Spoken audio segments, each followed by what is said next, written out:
Hello everyone, Mr. Nobody here, bringing you another installment of Making Nobody Happy. And today I just want to talk about my favorite biblical texts, my favorite books of the Bible.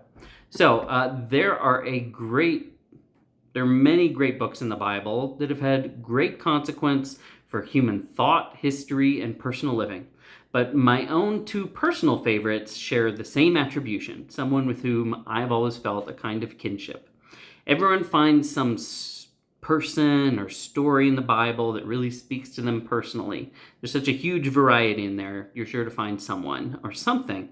Now, for me, the two greatest books that I can never say enough about are Song of Songs and Ecclesiastes. So my only complaint is that these are probably the most underappreciated and poorly understood books in the entire Bible. People just can't seem to deal with them. They don't know what to do with them. They need to make excuses for them being included into Bible or find ways to explain them away as something other than what they are. They offend the sensibilities of many people. But to me, they're the most precious jewels in the treasury of biblical literature, and you will impoverish yourself by not accepting the gifts that they offer. So I'd like, at the offset, to absolutely just repudiate all of the Gnostic literature that tries to explain away or reinterpret or hide or shame or obscure them. Can you make a leap from the primary content of these books and relate it to other subjects and matters? Certainly, but that's in addition to, not instead of. You really need to just look at the books.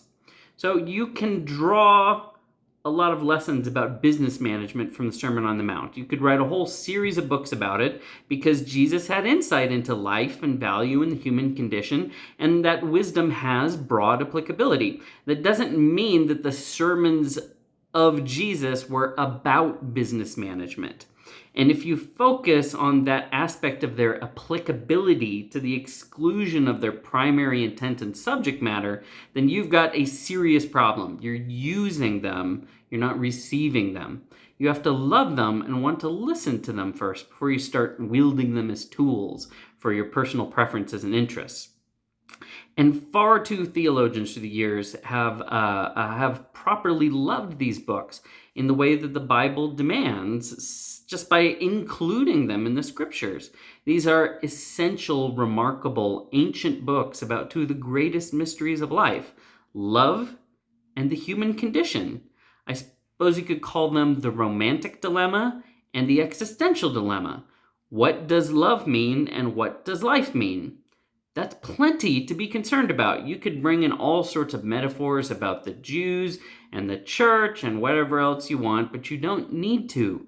There's plenty of deep material of ultimate significance to human life that anyone on earth could identify with in these books.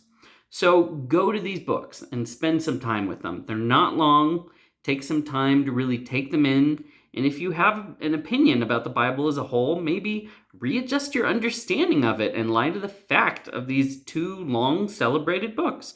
Personally, I think they stand entirely on their own merits and should be read as important poetic and philosophical texts, even outside their religious significance.